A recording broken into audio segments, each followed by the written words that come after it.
something that I read in an article, and it said the writer observed that the lack of national ethos had a lot to do with divisive politics that the country has been subjected to over the years. Do you share the same sentiments? Yeah, I share the same sentiments. I would sum that up with a phrase that I like using called the mtu concept.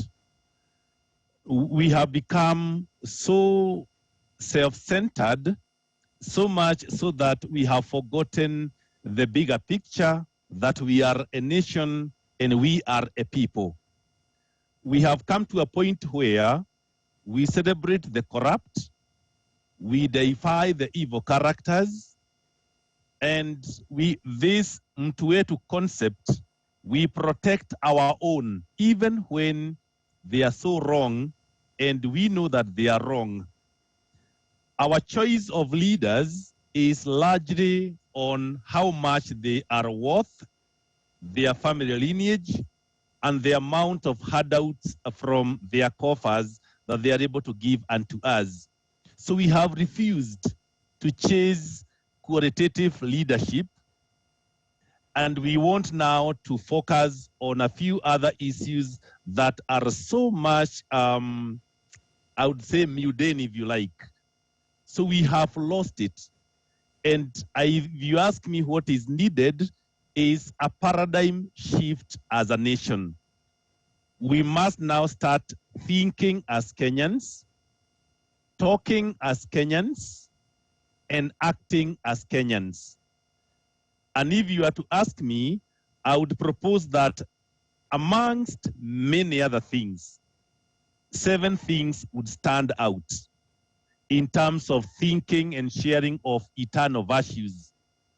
One of them is a just vision, a just vision. This will impel us to see and seek justice, which today we say that justice is on sale, and that you are likely to enjoy justice if you are well pleased, or if you have some money, if you like. Number 2, the virtue of modesty. That is selfless attention, focusing on others. And number 3, wisdom. Exercising very strong judgment as individuals, as societies, communities, and as a nation. Number 4, integrity. That is, we must consistently work on that which is good, and this will help us to slay the giant that we call the corruption, which actually has penetrated in every sector of the society. Number 5, self-discipline. Largely, anybody can be able to define us as a nation of indisciplined people. Because when we run away from the good, the common good, and start now chasing the mundane values where the wrong is actually praised, then there's something wrong. Then we talk about normalizing the abnormal. When we normalize the abnormal, that is only possible. It can only happen to a person or a community that either have no or low self-discipline. Number 6, the virtue of honesty. Exercising authenticity and truth. That as a nation, as individuals, we got to be teachers of truth and followers of the same. Teachers of justice and followers of the same. That way, then we are able to teach the generation that is coming that it is possible for a people to do the right thing the right way. And finally, number 7, kindness, whereby we are able to put other people's first. Now, yes, if something has to happen, it must start with me, and it must start now. Okay.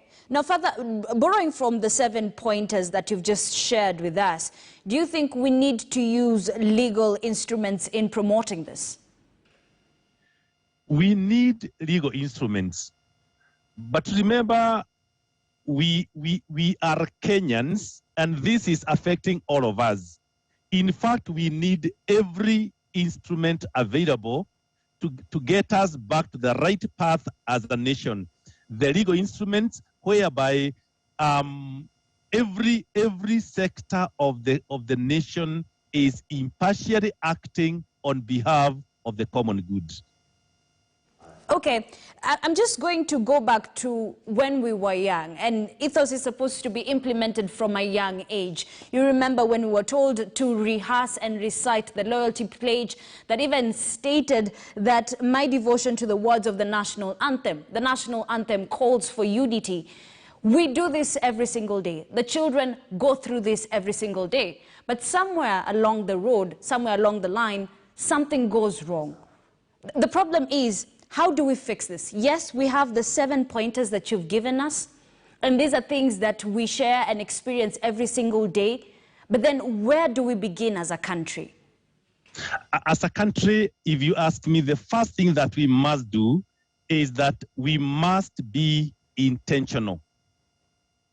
We must purpose to do the right thing as a nation. Our education system, from nursery school to university, needs to teach the children how to serve and take responsibility at an early age, while being cognizant of our diverse backgrounds. There is no point of producing people who are so well in school, yet they are failing in so many other very important issues. Number 3, we need to take this campaign right to the family, because we may want to blame the government, the church, and many other institutions. But one institution that stands to be blamed and guilty as charged is our family, where these men and women are being bred. If we can go back there, of course, we can say that for those of us who know what is right to be done, we must continuously and consistently do good.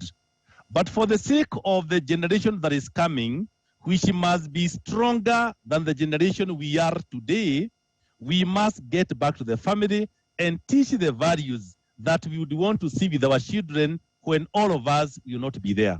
Father, allow me to cut you short with what you've said. The problem is right now, the youth, the future leaders are looking upon those who are already in power, those who are leading us through the wrong path. How do you change? How do you differentiate and tell them that what you're seeing being done is wrong? The first thing is first to remind them in their own small ways the definition of good. The definition of good cannot be defined by them that have. Then number 2, we also must show them that at the end of the day, we talk about the voting process and the power of the vote. We must remind the youth, especially as you have mentioned, that they are not tomorrow's leaders. We must tell them that they are leaders of today and tomorrow. And as leaders of today, they must be at the forefront of building the Kenya that we want. I am sure in their own way, they know what is right and what is wrong. And in that way, we can keep on conscientizing them and each other on that which is supposed to be done. It is not going to be easy. It can't be an overnight transformation, but we can get there if we consistently pursue that with the name of building a new Kenya and a new vision for our country. All right. Thank you very much, Father Charles Kinyo. That's a very good place to end it. In order for us to build the nation back again from where it was, we need to have a just vision, modesty, wisdom, integrity, self-discipline, honesty, and kindness. Thank you very much, Father, for that. Well, that leads us to a short commercial break here on Bottomline Africa. Still have much more on the other side. But first, I leave you with Destination Africa.